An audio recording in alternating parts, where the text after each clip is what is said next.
Hello, my name is Dr. Evan Hughes and welcome to the Vitality Project. Today's segment is entitled Chocolate Covered Salad, and we're going to be discussing some elements of nutrition and how to get eating a little bit more fun in your life and how to get more nutrients into your body. In today's age, we have a thing called the internet, so there's a ton of information. So we all should be eating 100% perfectly, right? With all that information, it doesn't happen. And so what I want to talk about is the principles that prevent us from eating right or from eating in a way that empowers us and things we can do to get beyond it. The first principle is what I call the rabbit principle. The most nutritious experience you can have as a human being is to go into the woods, find a rabbit that selected the correct piece of celery. It's just perfect, by instinct. Push the rabbit out of the way and steal their celery while it's still connected to the ground. There is nothing more vital, dense, all the micronutrients. I mean, that celery would be so nourishing for you, and it would be very difficult to make that happen because it would take a lot of time. But that's the pinnacle of organic nutrition, celery in the ground that a rabbit selected. On the other end of the spectrum, we have salad that's a little bit old, that's been covered in chocolate, so it tastes better. Now here's the thing. All the nutritionists love to argue about stuff, and so do scientists and doctors, and we love to discuss the fineries of things. Everyone agrees that greens are good for humans. Right? We should all be getting greens into our system. So why don't we get more greens into our system regularly if it's providing us with nutrients? Well, we're going to get into some of that. One of them is what I call the Eminem Principle. All right? M&Ms in a bowl. You can picture it. Tastes pretty good. If you leave M&Ms behind a couch for 2 years, the correct way to dispose of those M&Ms safely is to eat them. Now that's maybe you want to be careful, but you get the idea. You can leave M&Ms out for a long time. They were designed for the GIs to get a buzz in the field to allow them to keep fighting. So they last a very long time, but the nutritional density is pretty low. Avocado, on the other hand, like guacamole or some way you prepare avocado, if you slice up an avocado, which is extremely nutrient dense, that food is awesome for us. If you leave it out for 20 minutes, it looks like baby poo. The lifespan of those two things is outrageously different. And that's a major, major reason that people aren't eating more fruits and vegetables in their kitchen, because they go bad so fast. We end up throwing away a lot of our money, or we feel like we do, and so we tend to go for the processed foods that last much longer. The second major thing that I've noticed in people, and this is both as a doctor taking care of people, as an athlete, but also as a father, and watching my son interact with food, is that there's basically two types of food that I've identified. One is what I call jet fuel, and this is food that gives you quick energy. M&Ms count as jet fuel, absolutely. Bread gives you a buzz. When I was younger, before I figured out that bread was actually damaging to my system, I could eat a half a loaf without thinking about it. I would just consume it. And if you put something fatty like butter on top of it, man, it goes even faster. And this is food that charges your body and gives you a buzz. But the nutrients and the vitamins, minerals, etc. in that bread are much lower than it is, say, in avocado, fruits, vegetables, some kind of a stir fry. There's definitely a ratio between how much work your body has to do to get calories out of the bread or the cookies or the Twinkies or a candy bar. It gets energy very fast from that in terms of raw power. Versus the nutrient-dense foods, something like a salad, something that's been concocted more vegetables or even raw fish, which has a tremendous number of great things in terms of sushi, etc. It's more work for the body to get the food out of it. Right? Now, to continue on the jet fuel principle, if you put jet fuel in your car, it'll go really, really fast. You'll get amazing performance out of that car right up until the engine burns out. Well, the same is true of the human being. If we have too much jet fuel in our system, we also burn out. And there are a few ways that this happens. By the way, we use the term junk food to refer to what I call jet fuels. French fries, for example, that's junk food. Most people agree with that. The body doesn't agree. The body just works with whatever's in front of it. And so I like the term jet fuel better. And there's a few reasons for this. One of them is on a late car trip on the way home with my son. We were on a camping trip. I started to fall asleep at 9 o'clock at night. I went to the convenience store and I bought all of the jet fuel substances I could find. I'm talking soda with caffeine in it. If they had French fries, I would have grabbed them. I got candy bars, I got chips. I got things that I knew would have an impact on my health negatively going forward, but it jazzed me up in the moment so that we could survive the car trip home. Because driving off the side of the road isn't going to help you if you've eaten all kinds of organic food, right? That's still a bad idea. So I needed the jet fuel to get me through that moment. Maybe you need it to get you through some proposal at work or to get past an exam in school. And I don't think that that's wrong, as long as you're conscious about the decision. Eating the jet fuel is going to cost you, and you have to make up for it. You want to make up for it with something that's more nutrient dense. And after I was done with that camping trip that we got home late at night, I was up until 2 a.m. because I couldn't sleep with all the jet fuel in my system. And the next day, I ate all greens. I had stir fry, I had salad, I made a smoothie, always focusing on the nutrient-dense food. And when I got tired the next day, instead of looking for the food to jazz my energy up, I just went to sleep because I had the opportunity to do that. An interesting thing about digestion that is not normally talked about: digestion requires energy, and it requires vitamins, minerals, and nutrients to run the digestion. And so there's actually a point in starvation if someone has been denied food, and let's say they're out in the desert and they have water, but they don't have enough food. There's a point in which if you give food to a human being, they're still going to die of starvation because they don't have enough energy and minerals within to activate that digestion to get more nutrients out of the food. Now, it's an extreme example of a more simple principle, which is if you continue to buzz your system with jet fuel, but you're not eating more nutrient-dense foods to replenish what you need to digest, your digestion becomes weaker in time, and it becomes harder to get the energy out. You end up eating more junk food to buzz your system, and it's a vicious circle, right? Another major thing is allowing yourself the ability to be flexible with your energy level. Many people have been taught in a workplace that they need to maintain their energy consistently throughout the day. This is not natural. None of us do that. It's a lie.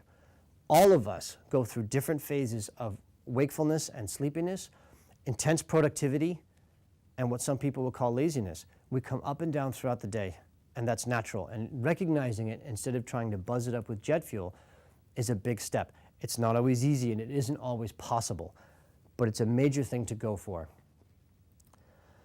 So what are some of the things you can do to get greens into your system and to start to utilize a little more balance in your food? The major one I found is to engineer your kitchen specifically for the nutrient-dense foods that you want.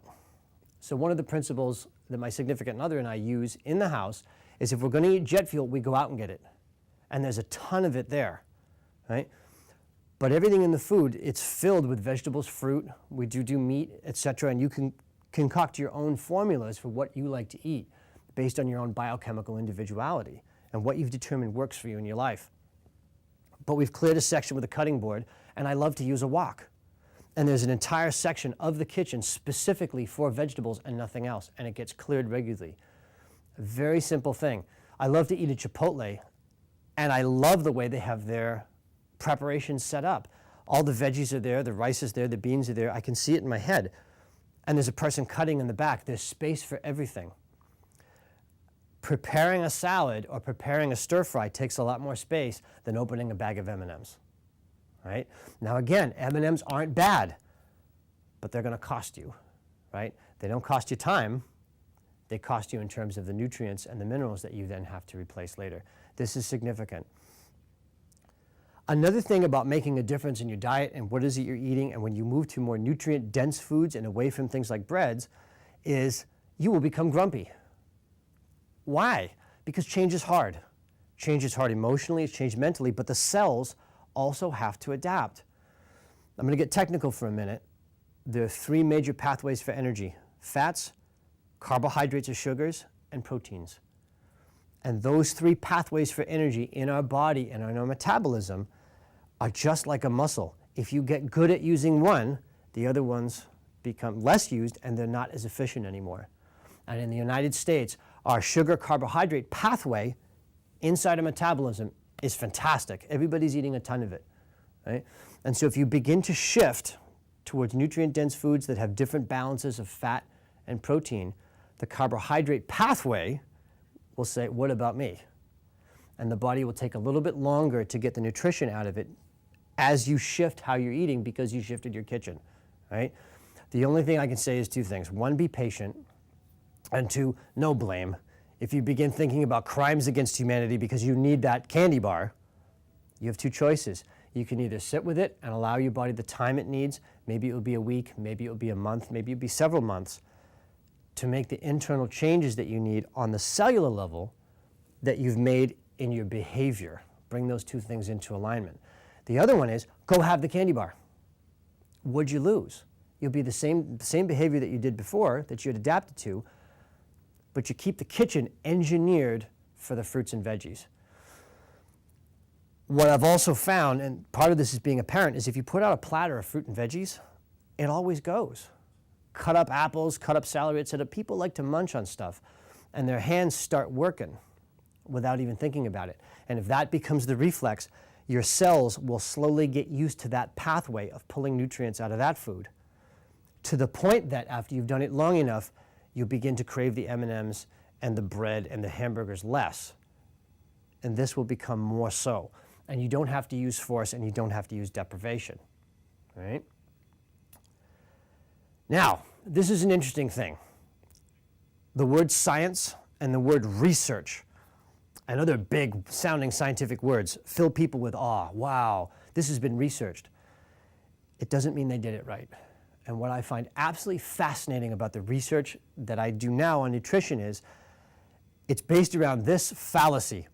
This is how a human being should eat. Anyone who says that, they're wrong. We have different ethnicities, right? We're different countries of origin, a different region that our genetics came from. That changes how we should eat a little bit. We have commonalities because we're all human, but there's a shift. What about your gender? That's going to change how you need to eat. What about your age? That changes how you need to eat. What about your chosen profession or your activity level? Right? Somebody who's an office administrator versus a construction worker is going to need a radically different kind of food to sustain them, to make them strong. And so you take all of the research with a grain of salt and you take it for getting ideas. Across the board, greens are a good idea. You can bet the farm on it. But as far as eating meat, not eating meat, macrobiotic cooking versus Weston Price Foundation theories, all of these things have some value and you'll begin to pick up something that works for you. The biggest, most important word I can give you today is biochemical individuality. And what that means is we really are special snowflakes. We're all slightly different. Paying close attention to how our parents ate will give us clues. But I don't live the same life that my parents did, and so I have to eat a little bit differently. That's a big step. The last major step in engineering your food is try stuff. Absolutely do not be afraid to make mistakes. If you're passing out, okay, maybe it's time to stop and get some more influence and find out why.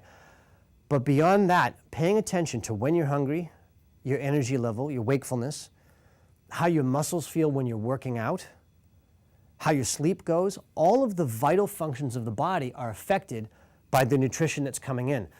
It's actually been said by anthropologists that the major shift that brought us from a hominin with a more small brain size, but we still stood up, to a hominin with a large brain size, like the Neanderthals and us, the Homo sapiens, was the introduction of nutrition. This is a very powerful statement because that means what we eat is tied to our ability to think.